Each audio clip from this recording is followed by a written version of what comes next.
MEG-7 പിന്നിൽ നിരോധിത സംഘടനയായ പോപ്പുലർ ഫ്രണ്ട് നേതാക്കളാണെന്ന ആരോപണത്തിൽ യു-ടേൺ അടിച്ച CPM. MEG-7 അല്ല, അതിൽ നുഴഞ്ഞു കയറിയ തീവ്രവാദികൾക്കെതിരെ ജാഗ്രത പുലർത്തണമെന്നാണ് പറഞ്ഞതെന്ന് കോഴിക്കോട് ജില്ലാ സെക്രട്ടറി പി മോഹനന്റെ വിശദീകരണം. കണ്ണൂരിലെ ഒരു പൊതുയോഗത്തിലായിരുന്നു MEG-7 പിന്നിൽ പോപ്പുലർ ഫ്രണ്ടാണെന്ന വാദവുമായി പി മോഹനൻ രംഗത്ത് വന്നത്. ഒരു പുതിയ നീക്കമുണ്ട്. കണ്ണൂർ ജില്ലയിലൊക്കെ ഉണ്ടോ ഞാൻ അറിയില്ല. അവിടെ കോഴിക്കോട് ഞങ്ങളുടെ ശ്രദ്ധയിൽ ഈ കഴിഞ്ഞ ദിവസം ഇന്നലെ പെട്ടു.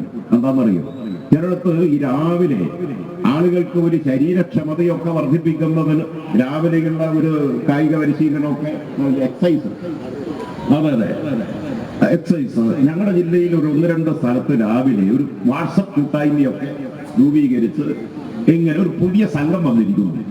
ഇങ്ങനെ ചിലയിടത്തൊക്കെ തുടങ്ങിയിരിക്കുന്നു. ആ കക്കോടി ഭാഗത്ത് ബാലുശ്ശേരിയൊക്കെ 2-3 കേന്ദ്രത്തിൽ ഇന്നലെ രാവിലെ സഹാക്കൾ വിളിച്ചു പറഞ്ഞു ഇങ്ങനെയൊക്കെ ഉണ്ടോ, ഒന്ന് അന്വേഷിക്കാൻ ഗവേഷണം നടത്തി സൂക്ഷ്മമായിട്ട് നോക്കുമ്പോ ഈ വാട്സപ്പ് കൂട്ടായ്മ ഇതിന്റെയൊക്കെ അഡ്മിൻ കണ്ടുപിടിച്ച് തേടി നിങ്ങളെ ജില്ലയിൽ ഒരിക്കലേക്കാണ് എത്തിയത്, ഞങ്ങളെത്തി.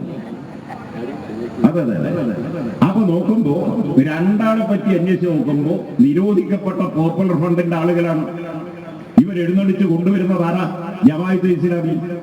എന്നിട്ട് പറയാ നിങ്ങൾ ഫീസൊന്നും വേണ്ട, പരിശീലിപ്പിക്കാൻ ആദ്യം കുറച്ചാൾ വരും, ബാക്കി പിന്നെ നിങ്ങളെ നോക്കിയാൽ മതി, ഒരു 10 പൈസ ചെലവില്ല.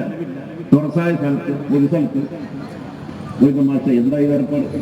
അതെ, ഇന്നും മറ്റതെല്ലായിട്ട് ഇവരെ ചെലവിൽ സംഗതി എന്താണെന്നറിയോ, ഈ ജമാഅത്തെ ഇസ്ലാമിയുടെ മതരാഷ്ട്രവാദത്തിന് മറയിടാനുള്ള ഒരു പരിവേഷം ഉണ്ടാക്കലാണ്. തീവ്രവാദികളെയും കൂട്ടിയിട്ടുള്ള ഏർപ്പാടാണ് ഇതെല്ലാം. ഇങ്ങനെ നാനാഭാഗത്തു നിന്നും ഇത്തരം ശക്തികളെല്ലാം വരുന്നു.